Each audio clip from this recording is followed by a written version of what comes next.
પહેલા તો તમે આ વિડીયો જો ગોપાલ ઇટાલિયા સામસામે આવી ગયા. ભાજપની હવા ચડી ગઈ હોય, કિરીટ પટેલની હવા ચડી ગઈ, તું પાછો આવીશ અને એ દિવાલની જેસીબી નો એક ટલ્લો મારી દઈશું.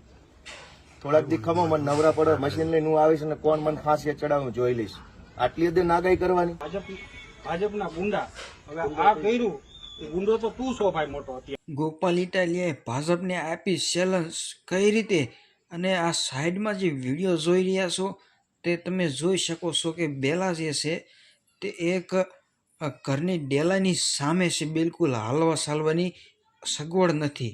એવામાં બેલા આડા પડ્યા છે ત્યારે હાલ ગોપાલ ઇટાલિયાએ તેને લઈ લેવાની માંગ કરી છે. મિત્રો, તેને ભાજપ સરકાર દ્વારા બેલા મેકવામાં આવ્યા હતા. અત્યારે હાલ ગોપાલ ઇટાલિયા કહી રહ્યા છે કે બેલા લઈ લો, અને તે બેલા હટાવી દેવામાં પણ આવ્યા છે. અત્યાર સુધી કોઈની તાકાત નહોતી બેલા હટાવવાની, ત્યારે ગોપાલ ઇટાલિયા સીટ જીતી અને હાલ સારું કાર્ય કરી રહ્યા છે અને આ બેલા પણ હટાવી દીધા છે. જો મિત્રો, ગોપાલ ઇટાલિયા એવું કહી રહ્યા છે કે હું આ ચૂંટણી જીત્યો અને ત્યારબાદ જે મહિનો થઈ ગયો તો પણ મારે એવો ને એવો જ માહોલ છે. મિત્રો, એવો માહોલ મેં ક્યારે નથી જોયો એવું કહી રહ્યા છે ગોપાલ ઇટાલિયા. અને હાલ ઘણા બધા કામો કરી રહ્યા છે, લોકો વખાણ પણ કરી રહ્યા છે. ત્યારે એવામાં સારા કાર્યમાં સન્માન મળતો હોય છે, ત્યારે ગોપાલ ઇટાલિયા હાલ બેલા હટાવી દીધા છે અને તે ઘર માટે રસ્તો પણ બની ગયો છે. મિત્રો, કેટલાય સમયથી અહીંયા ભાજપની સરકારમાં બેલા પડેલા હતા, ત્યાં આજે આમ આદમી પાર્ટીના નેતાએ હટાવ્યો છે. મિત્રો,